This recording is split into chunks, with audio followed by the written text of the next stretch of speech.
எல்லாருக்கும் வணக்கம். இன்னைக்கு இதோ அந்த மலை உச்சி தான் நம்ம ஏற போகிறோம். வாங்க. ஸோ கீழே வந்து பார்த்தீங்கன்னாக்கா செக்கிங் இருக்கும். செக்கிங் முடிச்சோடனே நம்ம உள்ளே போயிட்டோங்கனாக்கா என்ட்ரன்ஸே வந்து பார்த்தீங்கன்னாக்கா ஆஞ்சநேயர் கோயில் இருக்கும். இந்த ஆஞ்சநேயர் கோயில் முடிச்ச உடனே இதோ பக்கத்தில் தெரியுது பார்த்தீங்களா, இதுலேயே வந்து ஒரு 2 கிலோமீட்டர்ஸ் நம்ம நடந்து போகிற மாதிரி வரும். நம்ம 2 கிலோமீட்டர்ஸ் நடந்து போன உடனே நம்மளுக்கு வீரபத்திர சாமி கோயில் வரும். இங்கே 24 ஹவர்ஸ் வந்து பார்த்தீங்கன்னாக்கா அன்னதானம் கீழே போட்டுகிட்டே இருப்பாங்க. அதனால நம்மளுக்கு சாப்பாடுக்கு ஒன்றும் பிரச்சனை கிடையாது. ஸோ நெக்ஸ்ட்டு வந்து பார்த்தீங்கன்னாக்கா இங்கே வனதுர்கை அம்மன் இருப்பாங்க கீழே அடிவாரத்துலேயே.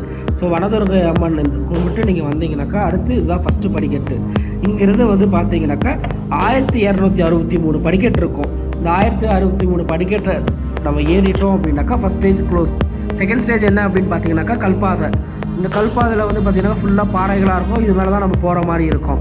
ஒரு கொஞ்சம் தூரம் கல்பாதை போனோடனே நம்ம கைப்பிடி பிடிச்சிட்டு போகிற மாதிரி, இது மாதிரி கை பிடிச்சிட்டு போகிற மாதிரி இருக்கும். நம்ம கொஞ்சம் கஷ்டமாக தான் இருக்கும். இது ஏறி முடிச்ச வந்து பார்த்தீங்கன்னாக்கா இங்கே வந்து பார்த்தீங்கன்னா ஒரு குட்டி சிவலிங்கம் இருக்கும்.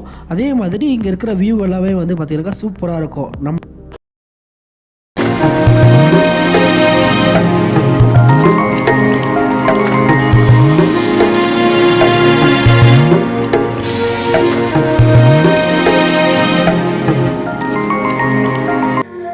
கிடப்பாறை பாதை ஏறத்துக்கு முன்னாடி இங்கே சிவன் இருப்பார். இவர்கிட்ட ஆசீர்வாதம் வாங்கிட்டு ஏறுங்க எல்லாருமே.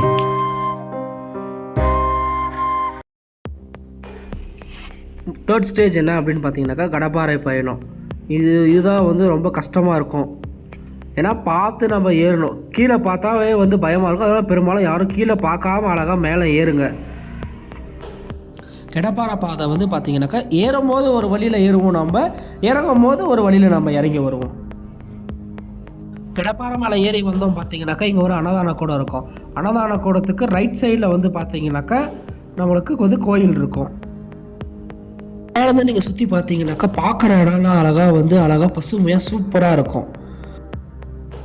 ஸோ அவ்வளோதான், நம்ம கிட்ட வந்துட்டோம். இந்த படிக்கட்டுங்க மட்டும் நம்ம ஏறிட்டோன்னா உள்ளே வந்து அழகாக பார்த்தீங்கன்னாக்கா மல்லிகா அர்ஜுனேஸ்வரர் இருக்கார். அவரை போய் அழகாக நம்ம தரிசிக்கலாம். அவ்வளோதான், பர்வதமலையோட உச்சிக்கு நாம் வந்துட்டோம்.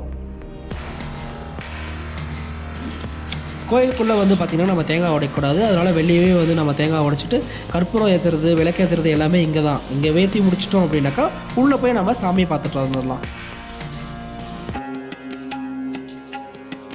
இந்த கோயிலோட ஹைலைட்டே என்னன்னு பார்த்தீங்கன்னாக்கா இங்கே இருக்கிற சாமிக்கு நம்மளே நம்ம கையால் வந்து பூஜை பண்ணலாம்.